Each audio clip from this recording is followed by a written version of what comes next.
నా పాప క్రియలన్నీయో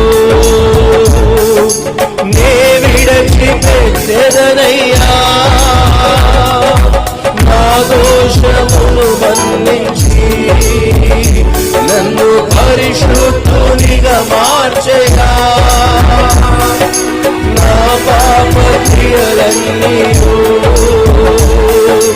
నే విడిచిపెట్టెదనయ్యా. నా దోషములు మన్నించి నన్ను పరిశుద్ధునిగా మార్చెగా. నా అహము పోవాలయ్యా, నాకు దీనత్వము ఇవ్వయ్యా. యేసయ్యా నా స్వయము చావాలయ్యా. ఎస్ లార్డ్ నీవు నాలో బ్రతకాలయ్యా.